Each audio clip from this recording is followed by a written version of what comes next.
All right, we're live. Good morning, ladies and gentlemen. So, breaking news. Obviously, gosh damn, like I wish I could stop waking up to shit like this.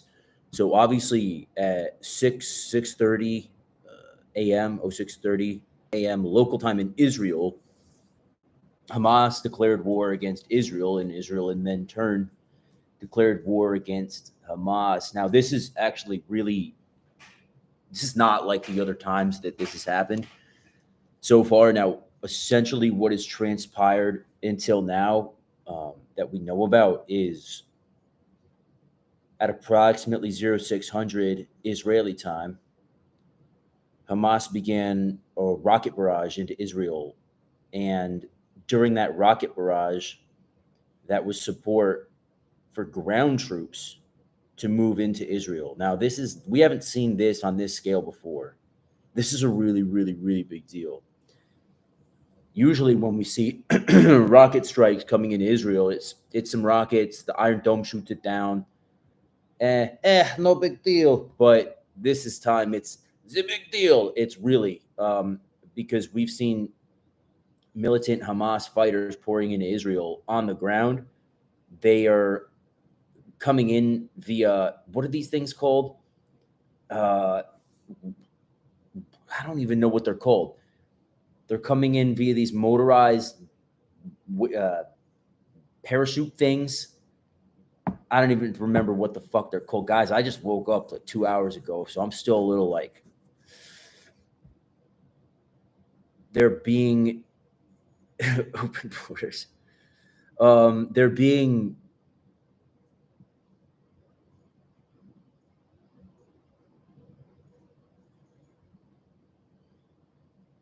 I'm not sure if we are fully cognizant yet of how big of a deal this is.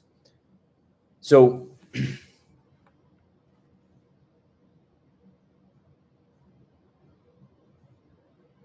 Hamas has got their ground troops pouring in Israel right now. They've taken hundreds of hostages, Israeli citizens. They're coming in over the border. Guys, I'm sorry. I apologize for the pauses, for the blatant pauses here. Get my shit together here.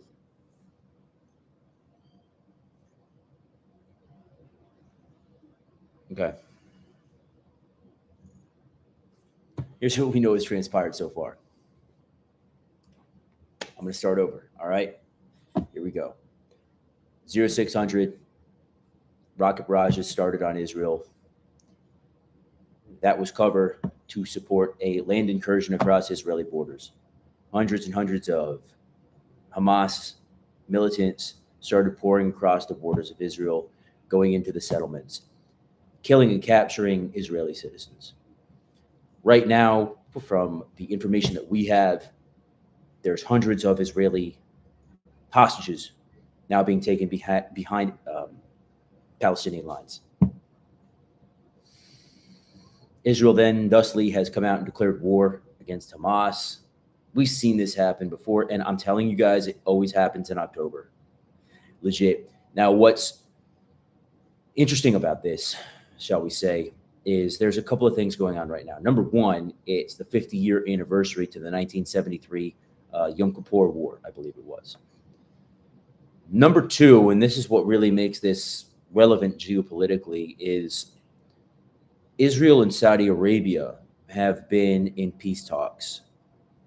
Now, what's really super relevant to the Palestinian people about these peace talks is Saudi Arabia is kind of the major player here in the Middle East. Like they're kind of like the superpower, right? Israel is a superpower, and Saudi Arabia is like the second superpower. So the fact that Israel and Saudi Arabia are in peace talks would basically mean for the Palestinian people that if they don't get the concessions that they need or feel that they need or want, they're going to be left hanging in the wind. And so here is my theory. I think that this in some way perhaps has been sanctioned. And I think that this is a final push for the Palestinians to basically say, hey, listen, if Saudi Arabia and Israel enter into a peace deal, that's basically saying that the Palestinians don't matter, and that the struggle that the Palestinian people have had since the occupation of their land is irrelevant. And that would basically give Israel kind of a green light to start relegating them to history. You guys know I've spent time in Israel. I trained over there. I used to date a Orthodox girl from an Orthodox family. I'm fairly plugged in. I grew up in a very Jewish neighborhood. Fairly plugged in to things. I haven't really had time to reach out to any of my personal contacts. And number one, they're probably at war right now. Like all of my guys I know over there are definitely fighting at this moment. But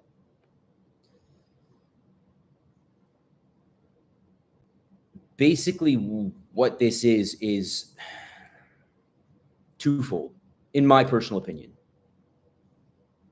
Number one, it could be kind of a last ditch effort to prevent this peace deal from happening.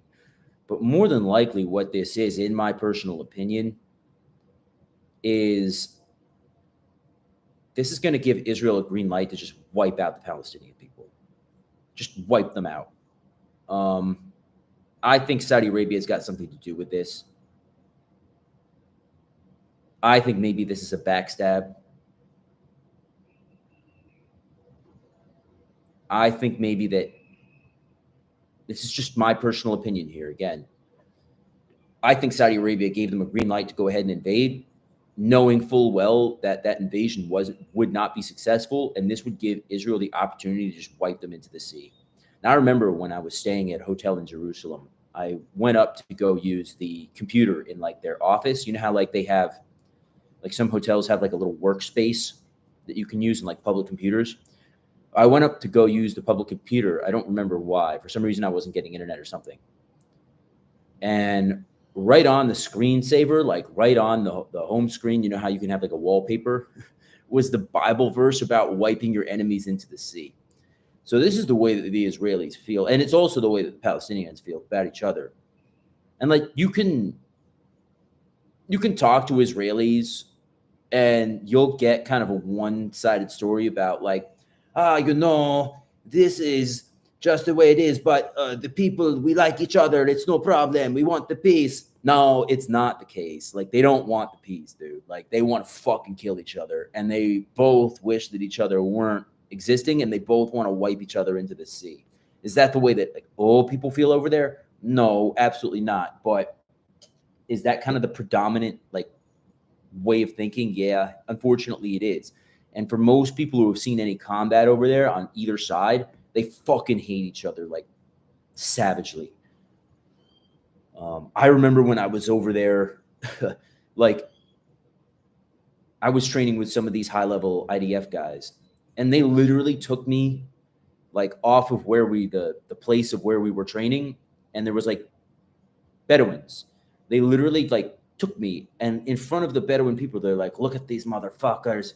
They live in poverty. They'd have the donkey right in the house. Fuck them. And I'm like, fuck, dude. Like, damn, he's like, he's probably fucking his sister right now.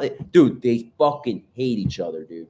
So, like, in my personal opinion, this could be where we see a major change in Israeli policy towards the Palestinians. Now, what makes this super relevant and important is that the ground war. Okay, so like I said, usually before it's been rocket strikes. It's been, we've seen, I think it was 2014 where we saw the Israeli invasion into Gaza. And that was kind of a big deal, but you've never seen it before where literally got like Hamas is actually invading Israel right now. There's hundreds of ground fighters killing civilians, and more importantly, taking them as hostages. Okay, this is super relevant because they need bargaining chips, and they know that if they get IDF soldiers, IDF civilians, that they can then use them as bargaining chips. Now, here's where the real kind of test lies. Here's where the real wait and see is happening, right? So it's possible that we see other countries join in with this. And obviously, Israel is surrounded by like 7 very hostile nations: Lebanon, Syria, um, Iran. Jordan's not really that hostile towards them. They've had kind of a peaceful thing with them for a long time. Egypt and them are pretty chill, but we got to wait and see if the other Arab countries start supporting Hamas and the Palestinian people, or do they take a neutral stance, or do they support Israel? This is going to be the real key. The real key is going to be seeing, okay, well, what do the other Arab nations do here? Now, obviously, we know that Iran is going to support the Palestinians. We're going to really have to see, well, what does the UAE and Saudi Arabia do, number one? What do they come out as neutral? If they came out and supported Israel, that would be a major game changer right there. As we know, the UAE and Israel are now in a peace accord. So it's going to be very, very pertinent to see what these other countries do. Now, if other Arab nations join in this fight against Israel, we could see the Ezekiel 38-39 prophecy actually start to happen, where all of Israel's neighbors come against it, and it's like a bloody fucking conflict. Apocalypse says maybe Iran got a nuke and told the Palestinians to go start some shit. It could be. And Teku Amzi says this is bloody and will escalate. Arab countries will support by giving guns and drones, I believe. Like, yeah, no. And, Amzi, I believe that you're probably right. And like I said, we're going to have to wait and see. Amzi, are you Arab, bro? We're going to have to wait and see about that. And that's going to be the real test here. This could be the start of prophecy unfolding. You guys know that I'm kind of a Christian, right? Like I believe that certain prophecy is prophecy, right? Like, I mean, you just have to look at the prophecy about Israel. Okay, from Indonesia. Let me do this. Okay, let me read you guys something from the Bible. And I'm not going to be a Bible dude about this. Like, I'm not going to get religious about this necessarily, but this is so biblically connected that, like, literally I have to bring this up. So this is First Thessalonians 5, chapter 5. Okay. Now concerning the times and the seasons, brothers, you have no need to have anything written to you, for you yourselves are fully aware that the day of the Lord will come like a thief in the night. While people are saying there is peace and security, then sudden destruction will come upon them, as labor pains come upon a pregnant woman, and there will be no escape. All right, so, and there's more to that, but that's the really relevant part here, is that in the Bible, it talks about Israel's going to enter into a peace accord with other nations, and boom, all of a sudden, it's going to pop off. Just when they say peace and safety, peace and security, sudden destruction will come upon them. Wow. Well, what did we see? Literally, I woke up and I get on my phone and I'm like, what? Israel's declared war against Hamas? It's popping off again. Okay, like, whatever. And then I start doing some research and I'm like, shit, this is actual, like, this is actually war. Like, this is serious. I'm not sure if I can really fully emphasize how serious this actually is. So, like you say, charge my phone. Like you said, Amzi, like, this will more than likely transpire in this way if it continues, and there's no reason why it will not. The United States is going to back Israel. We're going to give them a lot of weapons and money. We've already started giving them money. We've already unlocked funds for them. And more than likely, we're going to see other Arab nations start to support Israel. And this will turn into a huge conflict. Apocalypse Survivor says, Revelation 16:12, the sixth angel poured out his bowl on the great river Euphrates, and the water was dried up to prepare the way for the kings of the east. Yeah, exactly. And the Euphrates River is dried up. And there's a lot of prophecy that's already started unfolding. And like, I'm not one of those people who like, I think there's a lot more to the Bible and like the hit like that stuff than we are told, right? But like, you cannot deny that there's a lot of prophecy unfolding. And like, so Apocalypse, you and I are on the same page, bro. Like, I'm not super religious either, but you say that for sure it feels like something is happening, and something is happening. Now, I mean, could we see this de-escalate?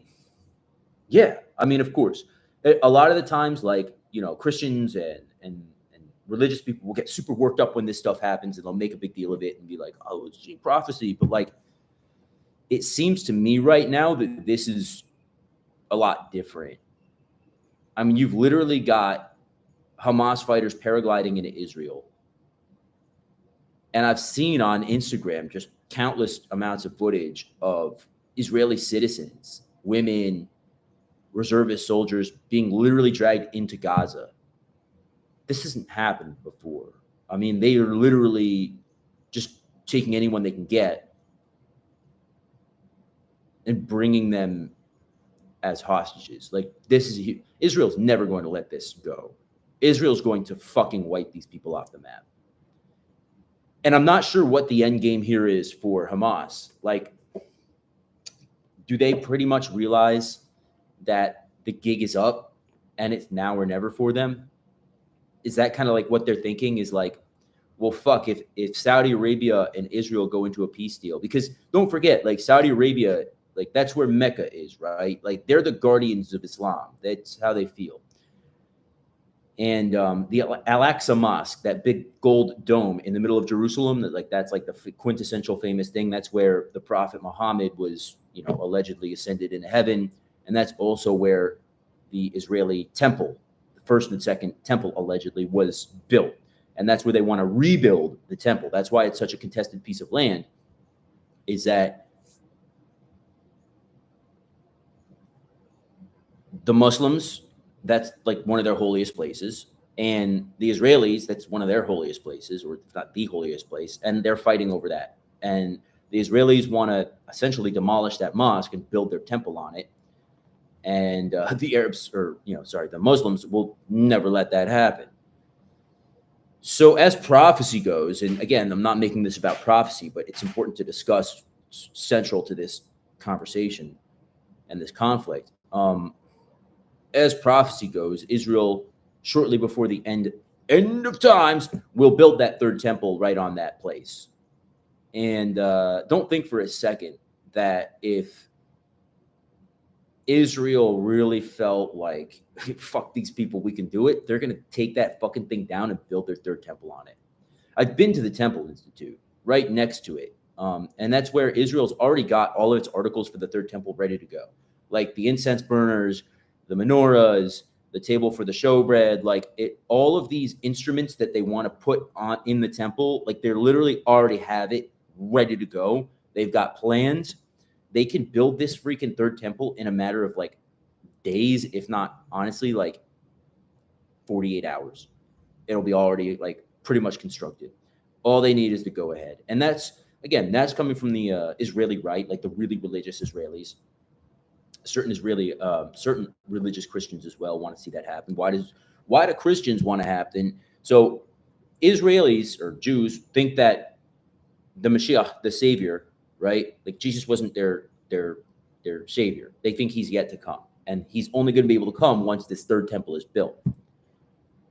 Christians, many Christians, not all, but Christians think that when this third temple is built, that will signify the end of times and the return of Jesus and the entrance of the Antichrist.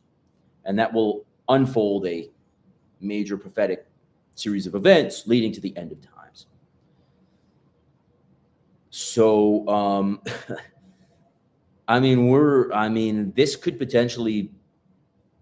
this could be the beginning of some major shit here. It's just it's so crazy to me that, you read chapter 5 of Thessalonians, as they say, peace and safety, peace and security. Behold, sudden destruction comes upon them like a thief in the night. It talks about literally overnight, like it's going to pop off. And that's exactly what just happened.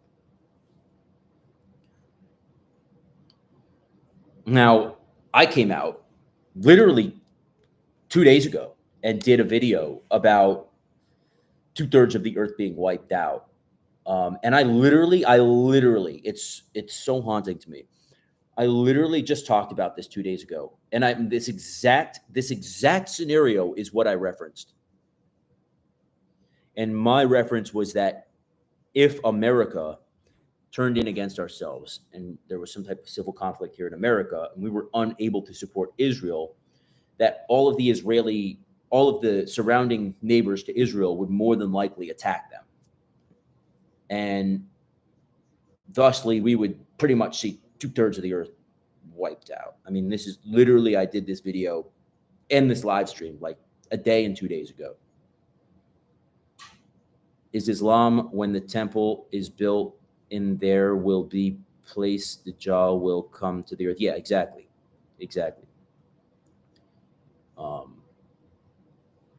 And so, like, the funny thing about this is the Jews, the Christians, and the Muslims all have basically the same type of prophecy about it, just a little bit different.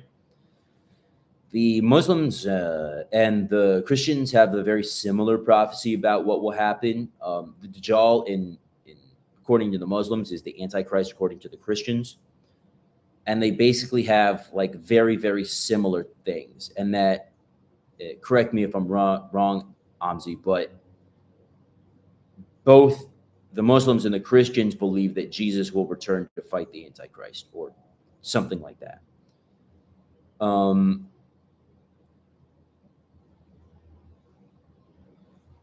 This is just so relevant. Now, updates about what's going on are flowing, obviously. Israel has called up thousands of its reservists.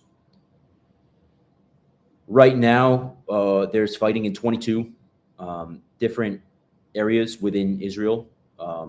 Israel is massing its troops across different directions of its borders.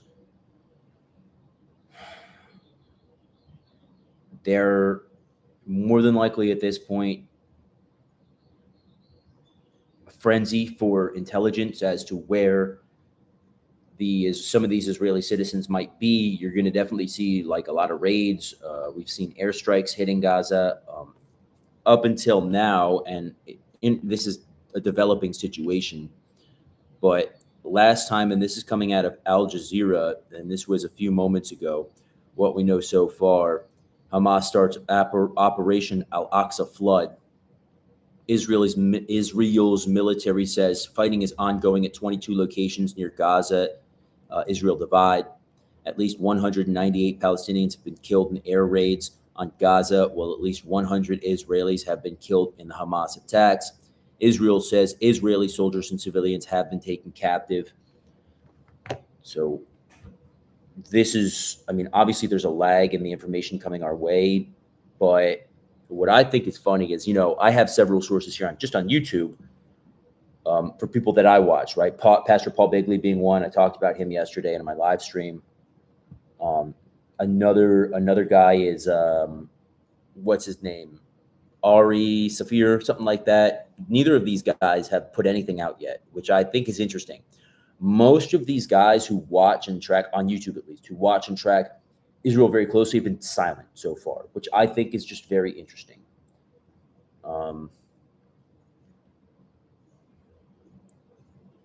So Amzi says, yeah, we both Yeah, both will be one force to fight against the Antichrist. Hands for war, Rodney Morgan. Second Thessalonians 2, 3, and 4. Let no one deceive you in any way, for that day will not come unless the rebellion comes first, and the man of lawlessness is revealed to the son of destruction. For who opposes and exalts himself against every so called God or object of worship, so that he takes his seat in the temple of God, proclaiming himself to be God. Yeah, and and again, I'm no biblical prophecy expert here. Like I've read the Bible, obviously, like cover to cover, but it's been a while. There's guys who know the Bible way freaking better than me.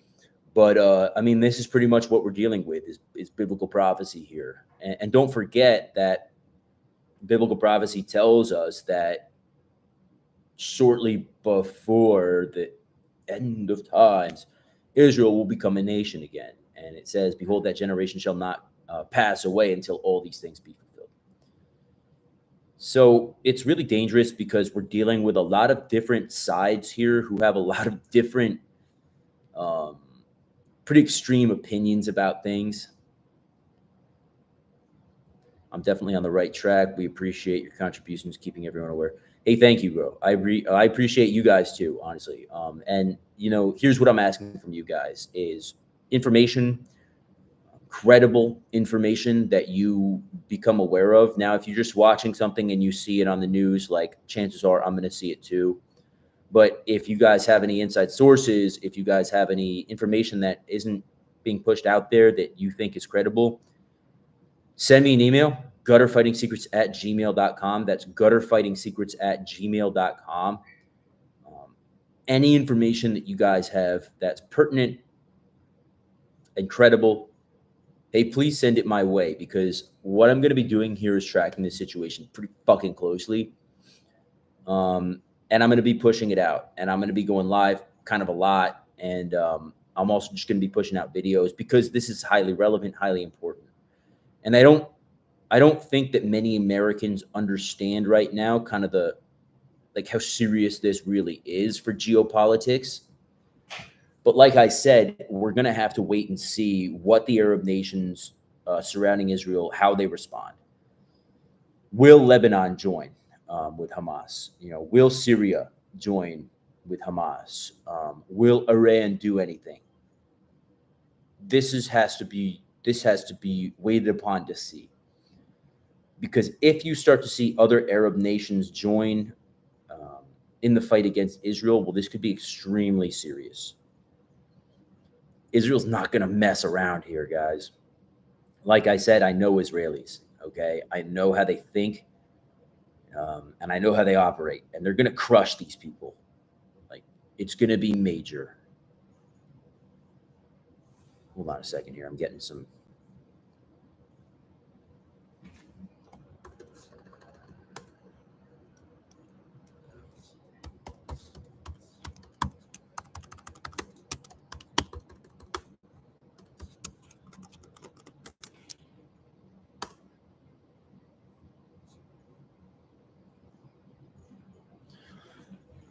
So, guys, this is crazy. This is just insane. And, whenever I start to think that one thing, I always come back to choosing my words carefully here. Whenever I start to think one thing, I always come back to, wow,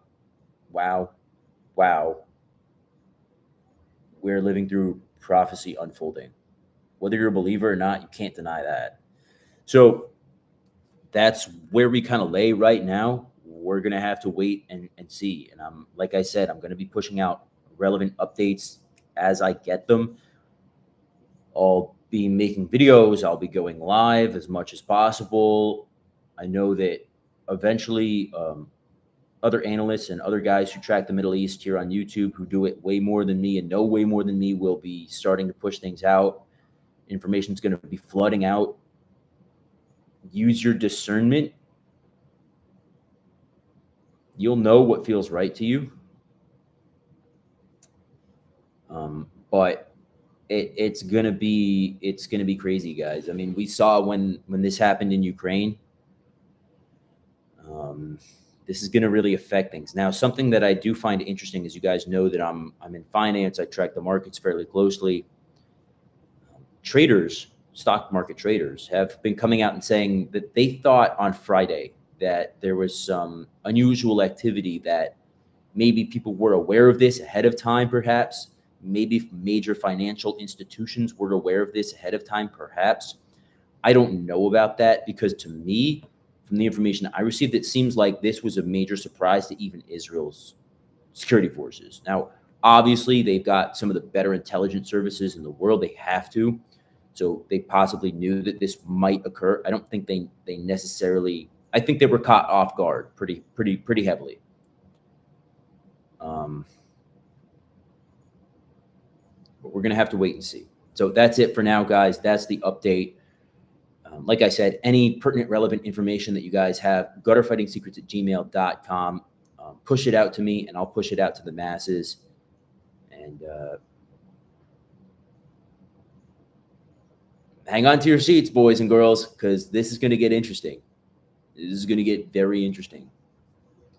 So, all right, guys, that's it for now. Please remember that you were your first and last line of defense, and I'll see you in the next update. Cheers, guys.